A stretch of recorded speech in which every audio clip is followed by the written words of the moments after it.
स्वागत है आपका अपने channel target classes with Rahul में। जैसा कि प्रीवियस ईयर पेपर सीरीज के कंटिन्यू करते हुए हम आज दूसरा पेपर जो 2016 का है उसको सॉल्व करते हैं।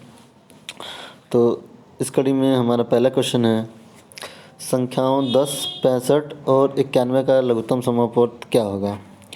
तो लघुत्तम समापवर्त लगभग सब लोग निकालना जानते हैं, जिसे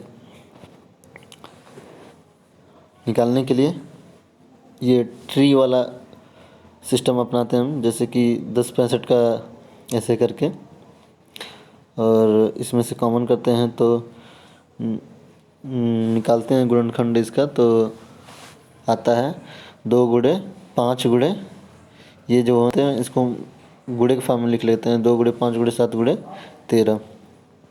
तो 2 पच्चे 10 और 13 से 91, 91 गुणे 10 910, हमारा 910 एलसीएम हो गया इन तीनों संख्याओं का, जो ऑप्शन नंबर 7 सही है।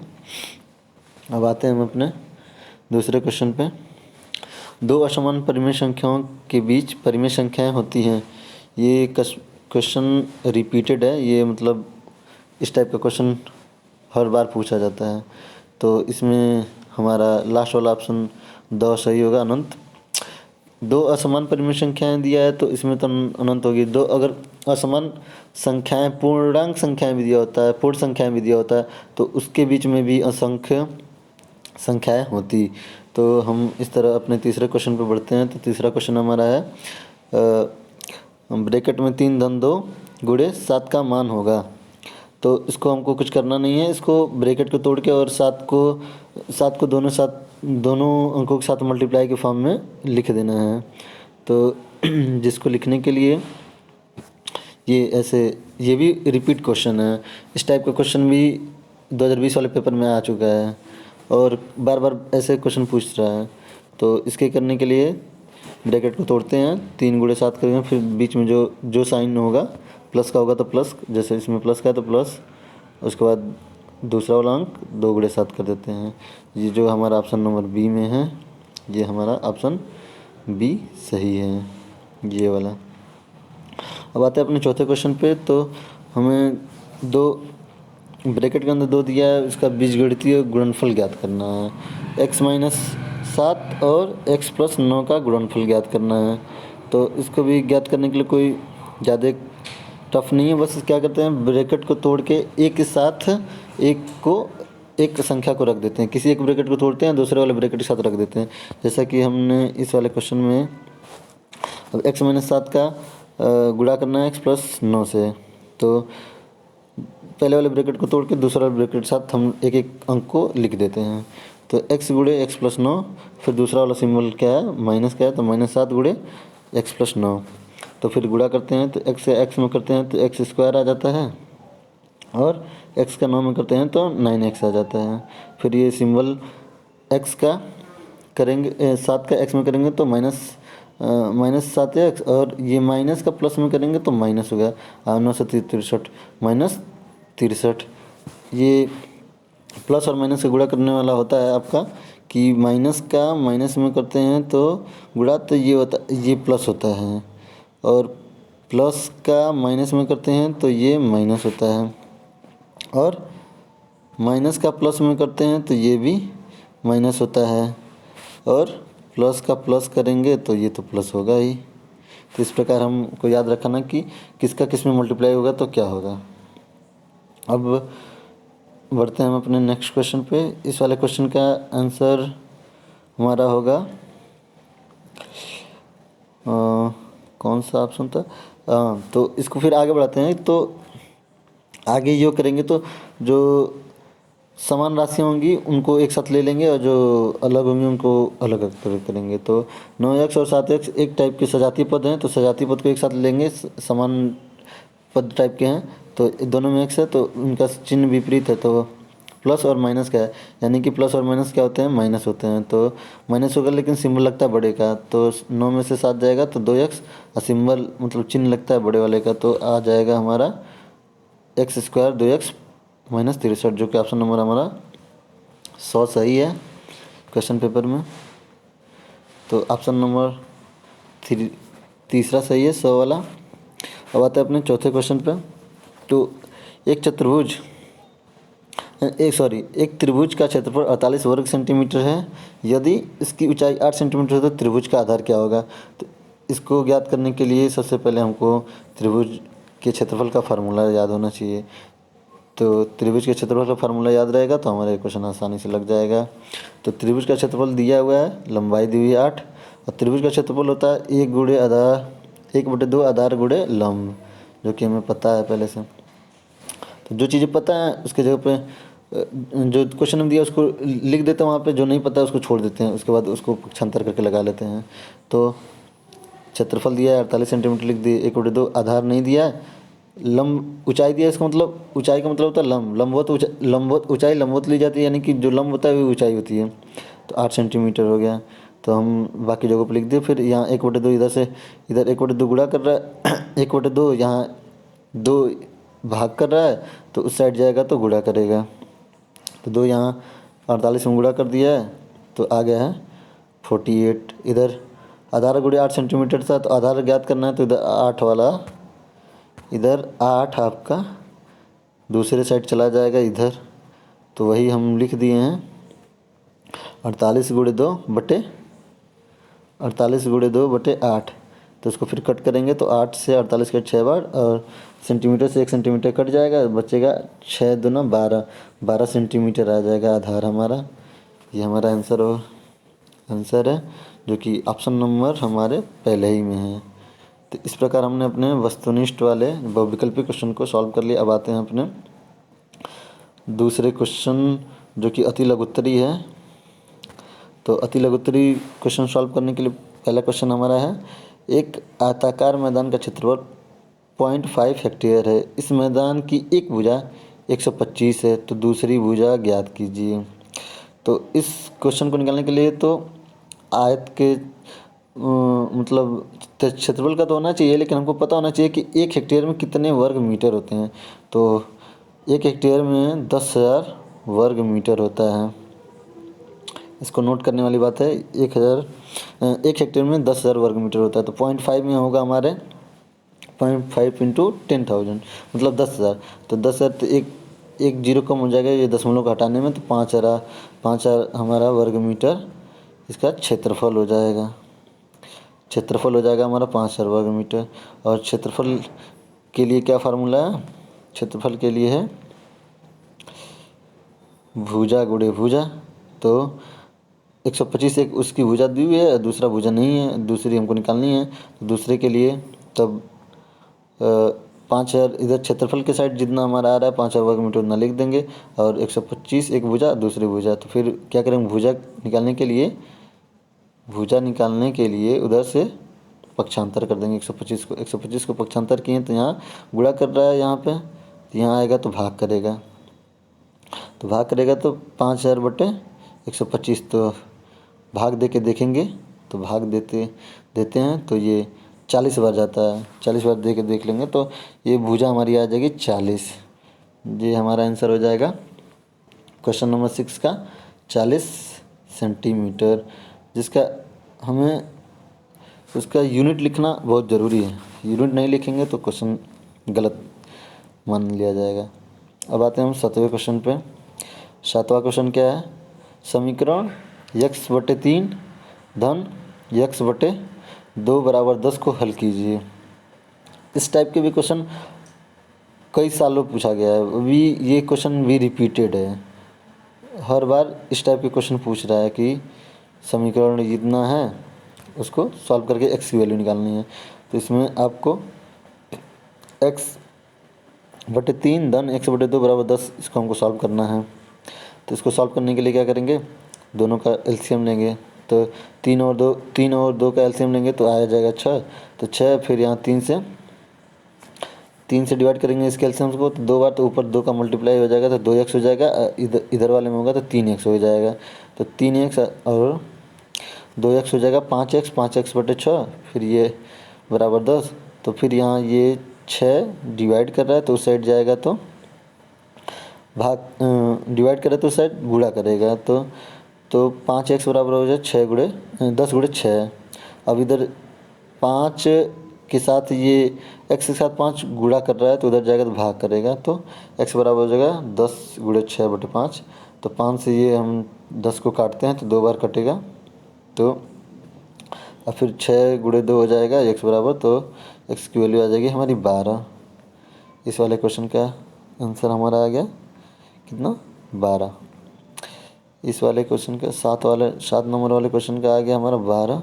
अब आते हैं हम अपने आठवें क्वेश्चन पे। 8वां क्वेश्चन है दो समरूप त्रिभुज दिया हुआ है यदि BC, यहाँ देखिए ये वाली दी हुई है BC 2 सेंटीमीटर और AB ये वाली AB दिया है 3 सेंटीमीटर हो, और QR, इसमें QR दिया है 3 सेंटीमीटर, और PQ हमको निकालनी है X। तो समरूप त्रिभुज में क्या होता है कि संगत भुजाओं का जो अनुपात होता है वो समान होता है, बराबर होता है, तो उसी के हिसाब से हम करेंगे। तो संगत भुजाओं का लेंगे तो हमारा क्वेश्चन लग जाएगा। तो देखते हैं कि QR की संगत कौन सी है, BC, और PQ की संगत कौन सी है, AB। तो इसी को निकालने के लिए दोनों का अनुपात समरूप त्रिभुज में क्या होता है कि संगत भुजाओं का अनुपात समान होता है। तो P और Q, अब देखते हैं P और Q। तो ये P और Q बटे AB संगत भुजा, फिर QR बटे BC, तो इसी को सॉल्व कर लेना हमको। तो PQ हमको ज्ञात करना जो X दिया हुआ है, और AB ये दिया हुआ है 3, तो 3 लिख दिए, और फिर QR की जगह पे QR 3 दिया हुआ है, तो QR की जगह पे 3 लिख लेंगे, और BC की जगह पे 2 लिख लेंगे। BC की जगह पे 2 लिख लिए और QR की जगह पे 3 लिख लिए। अब इसी का तिर्यक गुणा कर लेंगे, तो तिर्यक गुणा करेंगे तो क्या 2 गुणे x हो जाएगा, ये 3 गुणे 3 हो जाएगा, 2 गुणे x 3। तो आते हैं x ये 2 उसमें गुणा कर रहा है तो इधर जाएगा तो भाग करेगा, तो 9/2 हो जाएगा, 9/2 यानी कि 4.5, 4.5। तो PQ की जो वैल्यू होगी 4.5 सेंटीमीटर आ जाएगी त्रिभुज की। तो इस प्रकार हमने अपना समरूप त्रिभुज वाला भी क्वेश्चन सॉल्व कर लिया। अब आते हैं हम अपने 9वें क्वेश्चन पे। ये भी क्वेश्चन रिपीट है, टैली चिन्ह वाला, लेकिन टैली चिन्ह बनाने को नहीं दिया था, लेकिन सारणी बनाने के लिए दिया था, बराबर था। तो इस टाइप के क्वेश्चन में क्या करते हैं, जो सीरीज़ दी होती है इसका पहले हम या तो आरोही या तो अवरोही क्रम में सजा लेते हैं। तो हमने इस सीरीज को आरोही क्रम में सजा लिया। आरोही क्रम में क्या, बढ़ते हुए क्रम में छोटे छोटे जो पद होंगे उसको पहले लिखेंगे, उससे जस्ट बड़े होंगे तो उसको बाद में। अब जैसे 12 सबसे छोटा है, फिर 13 है, 13 3 बार है, 12 2 बार है। जैसे जैसे क्रम होगा उसको जितने बार आएंगे उतने बार लिख लेंगे। 14 एक बार है, 15 3 बार है, 16 3 बार है। अब वर्ग अंतराल दिया है तो ठीक है, नहीं वर्ग अंतराल दिया तो 10 का ले लेंगे, 5 का ले लेंगे, मतलब ऐसा लेंगे कि इसमें आ जाए, जो हमारे सारणी में जो दिए हैं नंबर वो आ जाए। तो जैसे 10 और 5 मतलब 5 का वर्ग अंतराल लेते हैं। फिर दूसरे वाले खाने में बराबरता लिखते हैं, तीसरे वाले में टैली चिन्ह, वर्ग अंतराल पहले तो 10 और 15 का वर्ग अंतराल बनाते हैं।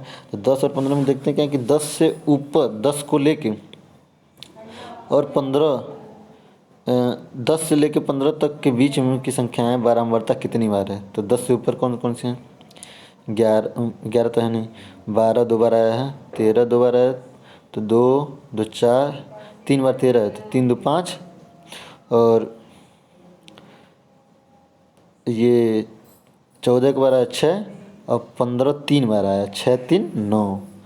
तो कुल हमारा 10 से 15 बीच की ये बराबरता हो गई 9। और टैली चिन्ह बनाने के लिए हम लोग लिखते हैं 5, ये वाला हो गया, ये 4। तो टैली चिन्ह बनाने के लिए कैसे बनाते हैं टैली चिन्ह, 1 का टैली चिन्ह बनाना है तो 1 ऐसे, 2 बनाना है तो 2, 3 बनाना तो 3, और 4 बनाना है तो 1 2 3 4। अगर 5 बनाना है तो 1 2 3 4 ऐसे क्रॉस कर देंगे तो 5 हो जाएगा। और 6 बनाना है तो 1 2 3 4, ये 5 हो गया, एक और बढ़ा दिए 6। तो हमको 9 बनाना है, तो 5 और ये 4, 5 और 4 9 हो गए। अब इस प्रकार अब 15 से 20, अब 15 से 20 जब देखते हैं तो 15 यहाँ पीछे ले चुके हैं, तो 15 ना देख के यहाँ 16 से देखते हैं, 16 से 20 तक देखते हैं। तो 16 से 20 तक देखते हैं तो कितने हैं, तो 16 से 20 यानी बस 3 ही 16 हैं, 3 ही 16 हैं, मतलब इसकी बारंबारता 3 होगी। अब ये नहीं कि इसमें भी 15 काउंट कर लेंगे, अब 15 पीछे काउंट कर चुके हैं, तो 15 न लेके 15 से एक आगे 16 से काउंट करते हैं, तो 16 3 टैली चिन्ह इसका बन गया 3। इस प्रकार हमने ये भी क्वेश्चन अपना देख लिए कि कैसे ये टैली चिन्ह बनता है और बारंबारता में किसको लेते हैं किसको छोड़ देते हैं।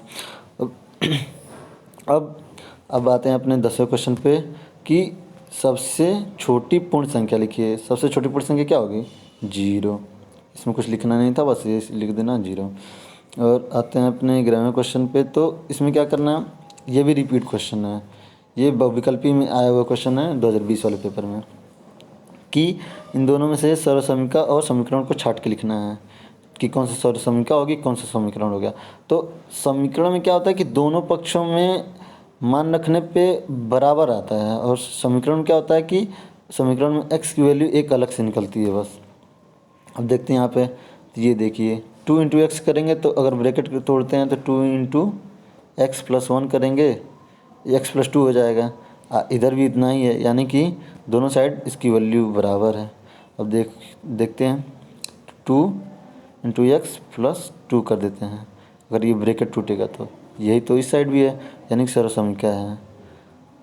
समीकरण क्या है कि दोनों साइड बराबर नहीं होते हैं, एक्स की वैल्यू निकालनी होती है। जैसे यहाँ से क्या होगा कि 2x है तो इधर से एक x आ जाएगा, तो -x, ये एक इधर चला जाएगा तो ये प्लस हो जाएगा, तो x = 1 ऐसे करके सॉल्व करते हैं।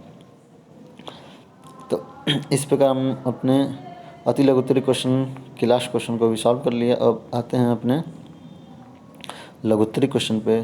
तो लघुत्तरी क्वेश्चन का पहला ही क्वेश्चन है जो कि हमको समरूप सिद्ध करना है।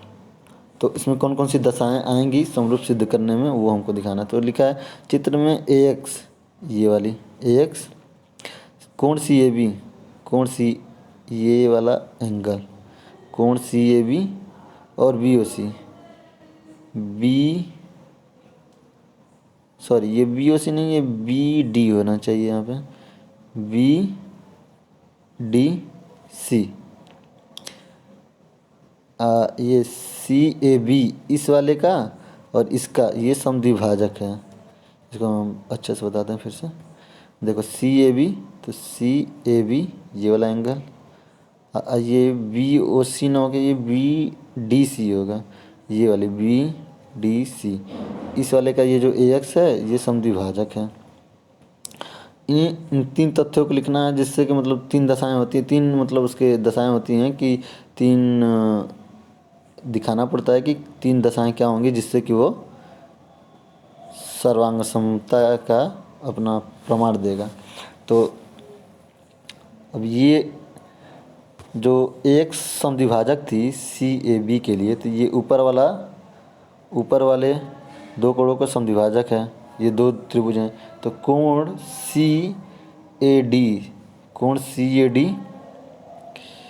CAD बराबर BAD ये वाला। अब AD क्या है, उभयनिष्ठ भुजा है, AD इस त्रिभुज में उभयनिष्ठ है। अब आते हैं CDA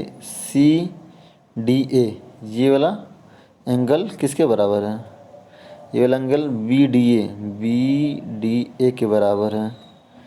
अब 3 हमको क्या क्या दशाएं मिल रही हैं कि कोण और एक भुजा, ये ऊपर वाला कोण और ऊपर वाला कोण, फिर भुजा, फिर कोण भुजा कोण सर्वांगसमता के नियम से त्रिभुज ABD सर्वांगसम होगा त्रिभुज ADC। ABD कौन सा है, ABD ये वाला सर्वांगसम किससे होगा, ACD इस वाले से सर्वांगसम होगा। तो इस प्रकार हम अपने लघुत्तरी के पहले क्वेश्चन को सॉल्व कर लिए। अब आते हैं अपने लघुत्तरी के दूसरे question, question number 13। Question number 13 में क्या कह रहा है, x minus 1/x equal to 3/2, तो एक्स स्क्वायर प्लस 1/x का मान ज्ञात। ये भी क्वेश्चन रिपीट है, ये भी क्वेश्चन आया हुआ है 2020 वाले पेपर में। ये किसी न किसी साल में पैटर्न वही है, बस डिजिट भले अलग हो जाए, अंक का मान अलग अलग हो जाए, लेकिन क्वेश्चन पूछने का जो तरीका है उसी टाइप से है। अब इसको सॉल्व करने के लिए हमको ये वाली वैल्यू हमको पता है और इस वाली वैल्यू को हमको निकालनी है। तो जो पता है उसी के वर्ग का फार्मूला हमको याद करना, मतलब पता करना है, याद रहना चाहिए। जो पता है उसी वाले के वर्ग का फार्मूला हमको याद होना चाहिए। तो इसका वर्ग का फार्मूला देखते हैं। तो a माइनस बी का फार्मूला होता है, a माइनस बी के होल स्क्वायर का होता है a square plus B square minus 2ab। तो देखते हैं, तो एक्स स्क्वायर दूसरा B square plus B square, देखो इसमें प्लस बी स्क्वायर है तो यहाँ भी प्लस बी स्क्वायर हो गया। उसके बाद माइनस 2ab, तो माइनस 2 ए क्या है, एक्स है। अब बी क्या है इसके जगह पे, 2ab होना चाहिए, बी क्या है 1/x, 1/x लिख दिए। तो 1/x, तो अब देखते हैं 1/x, ये एक्स कट रहा है तो ये कट गया। अब बचे ये दोनों, ये वाला पार्ट बचा, तो इसको यहाँ पर नोट कर लिए। तो x square plus 1/x square minus 2, लेकिन हमको निकालने कितने की वैल्यू है, हमको बस इतने की वैल्यू निकालनी है। तो क्या करेंगे, इस 2 को पक्षांतर कर देंगे उस साइड। तो इसके लिए पहले उधर की वैल्यू पुट कर लेते हैं कि कितनी है वैल्यू। तो इतने की अंदर, ब्रैकेट के अंदर वाले की वैल्यू कितनी है 3/2, ब्रैकेट के अंदर वाले की वैल्यू हम लोग लिख लेते हैं 3/2 और इसके बाद है स्क्वायर। तो 3/2 का स्क्वायर, तो 3/2 का स्क्वायर क्या होगा, ऊपर वाले का स्क्वायर यानी 3 का स्क्वायर 9 और नीचे वाले का स्क्वायर 2 का स्क्वायर 4। अब यहाँ देखते हैं कि -2 है, तो -2 को इधर हमको पक्षांतर करना है, तब जाके हमारे एक्स स्क्वायर प्लस 1/x की वैल्यू निकल पाएगी। तो इसकी वैल्यू निकालने के लिए इसको पक्षांतर कर दिए हम, तो ये बराबर 9/4 9/4 प्लस 2। तो अब इसके निकालने के लिए एलसीएम लेना, एलसीएम होगा 4, एलसीएम 4 होगा तो ये तो 9 ही होगा, क्योंकि इसका एलसीएम उतना ही है, एलसीएम के बराबर 1 कट रहा है। ये 2 दूना 4 तो हो जाएगा 4 दूना 8 बाई 1 है, तो 4 दूना 8 होगा 9 8 17। तो इसकी वैल्यू हो जाएगी हमारी एक्स स्क्वायर प्लस 1/x की वैल्यू हो जाएगी 17/4। इस प्रकार हम ये वाला क्वेश्चन सॉल्व कर लिए। अब नेक्स्ट क्वेश्चन देखते हैं, नेक्स्ट क्वेश्चन क्या है। तो नेक्स्ट क्वेश्चन है सरलीकरण का, बीजगणितीय सरलीकरण है कि x minus 2y plus 3y minus x minus 3x minus 2y, इसको सरल कीजिए।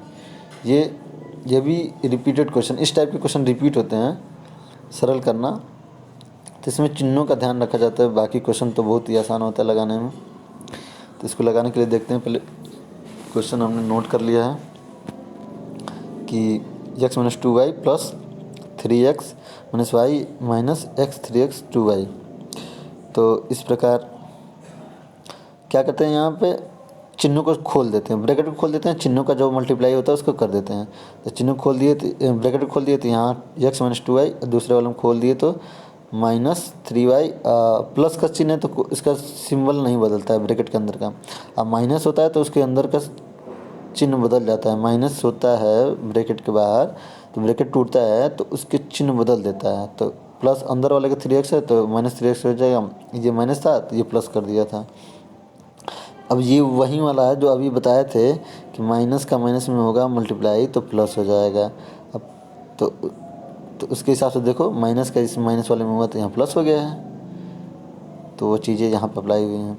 तो उसके बाद देखते हैं, तो फिर क्या करते हैं कि ब्रैकेट को तोड़ दिए, तो फिर सजातीय पदों को, जैसे एक्स वाले पद हैं तो उनको एक पास रख लिए। एक्स वाले कौन से हैं, ये है 3 पद हैं, तीनों पद रख लिए। यहाँ एक्स माइनस ये वाला माइनस एक्स माइनस 3x, ये तीनों एक पास रख लिए। और वाई वाले एक पास रख लिए, वाई सजातीय पद है, वाई ये माइनस वाई प्लस 3y और प्लस 2y यहाँ रख लिए। अब क्या करते हैं, देखते हैं कौन कटने वाला। तो ये x ये दोनों विपरीत चिन्ह वाले हैं तो विपरीत चिन्ह वाले कट जाएंगे, बचेगा यहाँ -3x अब यहाँ देखते हैं कितना बचेगा। तो बचेगा यहाँ धन, यहाँ -2i और +2i कट रहे हैं, विपरीत चिन्ह वाले हैं। तो यहाँ बचा 3y, तो 3y - x। अब यहाँ से क्या करते हैं देखते हैं, दोनों में 3 कॉमन है, 3 कॉमन कर लिए तो बचेगा हमारा y - x, यही हमारा आंसर हो जाएगा। तो इस प्रकार अपना 14वां क्वेश्चन हमने सॉल्व कर लिया है। अब आते हैं अपने 15वें क्वेश्चन पे। 15वां क्वेश्चन क्या है देखते हैं। तो 15वां क्वेश्चन है, एक कमरे का फर्श 300 सेंटीमीटर × 425 सेंटीमीटर माप का है। कमरे की फर्श पर वर्गाकार टाइल लगाने हैं। एक ही माप के कम से कम लगाए जाने वाले टाइल्सों की संख्या ज्ञात कीजिए।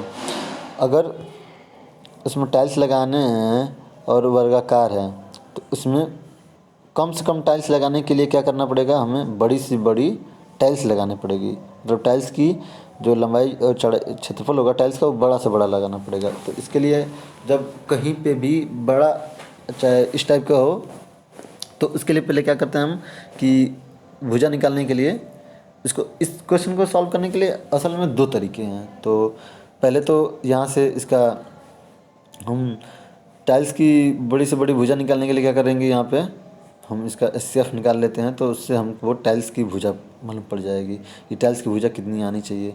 तो मतलब मसौपा निकालने के एक भाग विधि का जो तरीका है वो अपनाते हैं। तो 300 गुणे ये किए। तो अब तरीका अगर नहीं मालूम है तो इसको रोक के भी आप देख सकते हैं अच्छे से। तो 300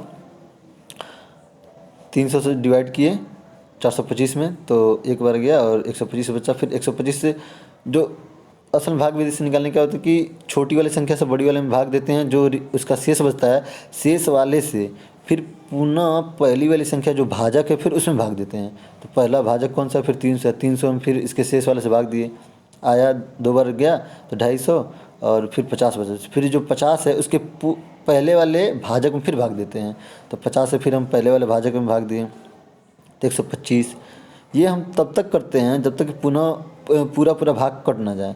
तो फिर 4 बार गया, फिर बचा 25 फिर शेष बचा। तो हम क्या करेंगे, फिर इसके पहले वाले भाजक में फिर भाग देंगे 25 से, जो शेष बचा उससे। फिर 50 में दिए, 2 बार चला गया, यानी कि अब कोई शेष नहीं बच रहा है। जब शेष नहीं बचेगा इसका मतलब कि अब यही हमारा मौसफ़ा हो जाएगा, यानी कि ये हमारे 25 जो है ये टाइल्स की भुजा हो जाएगी। तो टाइल्स का जो माप होगी वो 25 × 25 मतलब इसका क्षेत्रफल हो जाएगा 25 × 25। तो टाइल्स की संख्या क्या होगी, तो टाइल्स की संख्या निकालने के लिए क्या करेंगे कि टोटल क्षेत्रफल बटे एक टाइल्स की क्षेत्रफल, यानी टाइल्स की माप। तो एक टाइल्स की माप हमारी 25 × 25 है। और टोटल क्षेत्रफल कितना है, टोटल हमारा क्षेत्रफल है 300 × 425। तो 300 × 425 है, तो 300 × 425 बटे 25 × 25। 25 से डिवाइड करेंगे 300 को तो 12 बार कटेगा, और 425 करेंगे तो 17 बार कटेगा। तो दोनों का मल्टीप्लाई कर देंगे तो 17 × 12 करेंगे तो हमारे टाइल्स की संख्या आ जाएगी 204। इस प्रकार टाइल्स की संख्या आ गई 204। और जो टाइल्स की माप है, बड़ी सी बड़ी माप है, वो 25 × 25 हो गई और टाइल्स की संख्या होगी हमारी 204। इसी क्वेश्चन को हम दूसरे तरीके से लगाते हैं। तो दूसरा तरीका क्या है लगाने का, देखते हैं। हम मान लेते हैं, माना कि एक टाइल का क्षेत्रफल x × x है, यानी x उसकी एक भुजा है। क्षेत्रफल के लिए क्या हो गया, दोनों का मल्टीप्लाई कर देंगे तो x × x है। तो कुल n टाइल्स का क्षेत्रफल, मान लो हमको कुल n टाइल्स लगाने हैं, तो हमने मान लिया कुल n टाइल्स का क्षेत्रफल n × x बार मान लिए। और फर्श का क्षेत्रफल दिया हुआ है 325 × 425 सेंटीमीटर स्क्वायर। तो इस प्रकार जो n टाइल्स लगने वाले हैं और क्षेत्रफल उसका दे दिया है, तो जो ये टोटल फर्श का क्षेत्रफल आएगा वो इतने टाइल्स मिलके कवर कर लेंगे n × x स्क्वायर टाइल्स। तो इतना गुणे इतना इसके इक्वल कर देंगे हम। इसके इक्वल किए तो इसके बाद हम इसका क्या करते हैं, 300 और 425 का हम गुणनखंड करके इसको वर्ग के फॉर्म में हम भी कर लेते हैं तुलना करने के लिए। तो 300 को करेंगे तो 12 × 25 हो जाएगा, और 425 को करेंगे तो 25 × 17 हो जाएगा। तो इसके बाद देखते हैं कि 12 गुणे 17 को एक पास लिख लेते हैं और 25 स्क्वायर वाले को एक पास लिखते हैं तुलना करने के लिए कि एक्स स्क्वायर फॉर्म में है तो इसको स्क्वायर के फॉर्म में लिख लेंगे, और ये यन के फॉर्म में है तो बस उसको सीधा सीधा छोड़ देंगे। तो यन के फॉर्म में 17 गुणे 12 कर लिए तो ये 204 आ गया, और ये 25 स्क्वायर इसको छोड़ देंगे। तो तुलना करने पे क्या पता चला कि टाइल्स की संख्या जो यन माने थे वो हमारी आ रही है 204, और जो हमने टाइल्स का क्षेत्रफल माना था एक्स स्क्वायर उसकी वो आ रहा है हमारा 25 गुणे 25, और जो उसकी भुजा एक उसकी भुजा हो जाएगी एक्स यानी कि हो जाएगी 25। इस प्रकार हम इस क्वेश्चन को दो तरीके से लगा सकते हैं। तो 25 गुणे 25 टाइल्स का क्षेत्रफल हो गया और टोटल टाइल्स की संख्या होगी हमारी 204। इस प्रकार हमने ये क्वेश्चन अपना दो तरीक़ों से सॉल्व कर लिया। जो तरीका अच्छा लगे उसको हम कर सकते हैं। अब आते हैं हम अपने 16वें क्वेश्चन में। 16वां क्वेश्चन क्या है, 100 और 110 के बीच अभाज्य संख्याएँ। तो अब इस क्वेश्चन को लगाने के लिए हमको पता होना चाहिए भाज्य संख्याएँ क्या होती हैं, अभाज्य संख्याएँ क्या होती हैं। जिसको पता होगा वो तुरंत लगा लेगा। 4 होंगी इसमें, तो अभाज्य संख्या होती क्या है? तो अभाज्य संख्या वो संख्या है जो एक और स्वयं से कटे, वो अभाज्य संख्या कहलाती हैं। अभाज्य संख्या है जो स्वयं और किसी अन्य संख्या से कटे, भाज्य संख्या कहलाती हैं। तो अब देखते हैं कि हमारा 100 के और 110 के बीच में कौन कौन सी अभाज्य हैं। तो 100 तो कटेगा, 101 आएगा, 101 किसी से नहीं कटेगा। फिर देखते हैं 102 तो कटेगा, 103 नहीं कटेगा। फिर 104 कट जाएगा, 105 भी नहीं कटेगा, 105 भी कट जाएगा, 15 से 105 होता है। अब 107 और 109 ये दो हो गए, तो इसको हम लिखे हैं, आपको दिखा देते हैं, वो आप नोट कर लीजिएगा। तो ये हो गए 103, 101, 103, 107, 109। ये संख्याएं स्वयं और एक से ही कटने वाली हैं, 110 और 100 के बीच में, इसके अलावा किसी से नहीं कटेगी। तो इस प्रकार अपना 16वां क्वेश्चन हमने सॉल्व कर लिया। अब 17वें क्वेश्चन की तरफ देखते हैं। 17वां क्वेश्चन क्या है? 17वां क्वेश्चन है, इसमें रचना दिया है कि पी क्यू आर की रचना कीजिए, त्रिभुज पी क्यू आर की रचना कीजिए। इसमें क्यू आर 5 सेंटीमीटर हो और आर पी 4.5 सेंटीमीटर हो और कोण क्यू आर पी 60 हो। रचना मत लिखिए, मतलब रचना लिखना नहीं है, बस हमको रचना बनानी है, मतलब त्रिभुज का निर्माण करना है। तो इसके लिए आपके पास प्रकार होना चाहिए, प्रकार पेंसिल होना चाहिए और एक स्केल होना चाहिए। जो जो इसमें माप दिया है उस माप को पहले नोट कर लेते हैं, उसके बाद फिर इसको हम ड्रॉ कर देते हैं। तो हमको दिया हुआ है क्यू आर दिया हुआ है 5.5 सेंटीमीटर, आर पी दिया हुआ है 4.5 सेंटीमीटर और क्यू आर पी जो एंगल है वो 60 दिया हुआ है। उसके बाद हमको ड्रॉ करना है त्रिभुज पी क्यू आर। तो हम देखते हैं जो एंगल दिया हुआ है वो एंगल के मध्य वाला क्या है, आर है। तो आर है, तो हम देखते हैं कि आर वाली साइड हमको पहले बनानी है। तो आर पी यानी कि हमको 4.5 वाली पहले खींचनी है, तभी उसी पे हम त्रिभुज इस साइड एक साइड ड्रॉ कर पाएंगे। अब क्यू आर वाली कर लेंगे तो क्यू आर वाली होगा, तो फिर हमको दूसरे साइड ड्रा करना पड़ेगा। तो हम पहले आर पी खींच लेते हैं 4.5 सेंटीमीटर का, आर पी खींच लिए 4.5 सेंटीमीटर का। अब देखते हैं कि आर वाला जो है एंगल, आर पे एंगल जो है जो साइड एक साइड आर वाले पे 60 डिग्री का है। तो इसके लिए हम लोग क्या करते हैं कि प्रकार लेते हैं, प्रकार में ये स्केल रखने के बाद ये स्केल से खींच लिए 4.5 सेंटीमीटर यहाँ ऐसे माप करके। उसके बाद यहाँ पे प्रकार रखते हैं, इसके फर्स्ट पॉइंट पे प्रकार रखते हैं ऐसे, और ऐसे एक चाप मारते हैं। फिर ये जो चाप जहाँ कटता है ये इस चाप पे रखते हैं और यहाँ से एक कट मारते हैं। फिर इस वाले कट से 5.5 सेंटीमीटर की एक भुजा खींच लेते हैं। फिर ये जहाँ जाती है उसको इस पी वाले से मिला देते हैं। बस यही हमारी रचना हो गई त्रिभुज की। इसके लिए क्या करना पड़ेगा हमको, पहले क्या करना है, हमको भुजा खींचनी है 4.5 की आर पी। ये 4.5 की हमने खींच लिया और ये हो गया आर, ये हो गया पी। अब आर पे क्या करना है, हमको प्रकार यहाँ पर रखना है, फर्स्ट वाले पॉइंट प्रकार का नोक रखना है, पेंसिल से ऐसे एक किसी भी माप का खींच लेंगे। और जो अब जितना आया ना तो फिर नोक को भी यहाँ पर रख लेंगे, इस वाले पॉइंट पर नोक को रखेंगे और यहाँ से एक टिक मारेंगे। एक जो कट आएगा इस कट पे आर से हम क्यू तक एक 5.5 सेंटीमीटर का ये खींच देंगे स्केल रख के। 5.5 का ये हो गया हमारा क्यू। अब ये क्यू से इस पी को हम बस मैच करा देंगे तो हमारा त्रिभुज तैयार हो जाएगा। हमको रचना लिखनी नहीं है तो कोई बात नहीं है। अब आते हैं हम अपने 18वें क्वेश्चन पे, जो कि इस पेपर का लास्ट क्वेश्चन है। तो 18वां क्वेश्चन हमारा क्या है देखते हैं। अब इसमें समीकरण बनाने वाला क्वेश्चन है कि दो संख्याओं का अंतर 48 है, इसमें से बड़ी संख्या में छोटी संख्या से भाग देने पे भागफल 5 और शेषफल 0 है। दोनों संख्याएं ज्ञात करिए। तो इस क्वेश्चन को सॉल्व करना बहुत ही इजी है अगर आप समीकरण बनाने के लिए क्वेश्चन को ध्यान से पढ़ते हैं तो इसमें हमने क्या माना है, इसमें मान लेना है कि माना कि संख्या x है, तो हमने पहली संख्या मान ली x। तो दूसरी संख्या क्या होगी, तो बोल रहा है कि दोनों का अंतर 48 है। इसका मतलब क्या है कि एक 48 अधिक होगी, तो पहला x हो गया तो दूसरा 48 होगा, तभी तो दोनों का अंतर ये 48 आएगा। तो दूसरे वाली जो संख्या होगी वो पहले से 48 अधिक होगी, तो इसमें 48 जोड़ दिए, दूसरे अधिक हो गए। और प्रश्नानुसार क्या बोलता है कि बड़ी संख्या में छोटी संख्या से भाग देने पे भागफल आ रहा है हमारा 5 और 0 आ रहा है हमारा क्या, शेषफल। इसका मतलब कि ये 48 ऐड हुआ है, तो इसका मतलब ये संख्या बड़ी होगी, ये वाली छोटी होगी। तो हम क्या करते हैं कि x + 48 बट्टे x कर लेते हैं। इसका मतलब कि x + 48 में भाग देंगे तो भागफल कितना आना चाहिए, 5, जो कि क्वेश्चन में दिया हुआ है। बस यही हमारा समीकरण है, बस ये सब बना लिए तो हम क्वेश्चन सॉल्व। बस इसको पक्षांतर करके हमको सॉल्व करना है। तो इसके लिए पुनः यहाँ x क्या कर रहा है, ये x यहाँ डिवाइड कर रहा है, इधर आएगा तो मल्टीप्लाई करेगा, तो 5 आएगा इधर तो मल्टीप्लाई करेगा तो 5x हो जाएगा।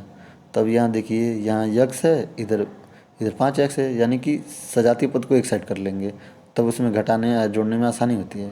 तो x है तो x को दूसरे साइड लेके जाएंगे, तो 48 बराबर हो जाएगा 5x - x। तो -x इसमें से घट जाएगा, तो 5x में से 4x बराबर 48। अब x बराबर क्या होगा, यहाँ 4 क्या कर रहा है, 4 यहाँ मल्टीप्लाई करे, 2 जाएगा तो डिवाइड करेगा, भाग करेगा। तो 48 बटे 4 करेंगे तो काटेंगे तो आ जाएगा हमारा 12 आ गया, यानी x बराबर 12। तो यानी कि पहली संख्या हमने जो मान रखी थी वो आ गई 12, और दूसरा क्या कहा था कि 48 का डिफरेंस यानी 48 अधिक है, 12 में 48 जोड़ दिया हमने तो आ गया हमारा 60। अगर यहाँ भी देख सकते हैं कि हमने क्या माना था कि पहली संख्या 12 x, तो x की वैल्यू आ गई 12, और दूसरी संख्या क्या है तो x + 48, यानी 12 + 48, 12 + 48 होगा 48 और 2 50 और 10 60। इस प्रकार हमने अपने सारे क्वेश्चन सॉल्व कर लिए। आई होप आपको क्वेश्चन समझ में आए होंगे, और ना समझ में आए हो तो कमेंट ज़रूर करें। और इस क्वेश्चन पेपर में हमने बताया कि कम से कम 5 से 6 क्वेश्चन रिपीट हुए हैं, जो कि हर बार ऐसे ही क्वेश्चन पूछे जाते हैं। तो इस प्रकार आप क्वेश्चन को सॉल्व करिए, और कोई भी दिक्कत हो तो कमेंट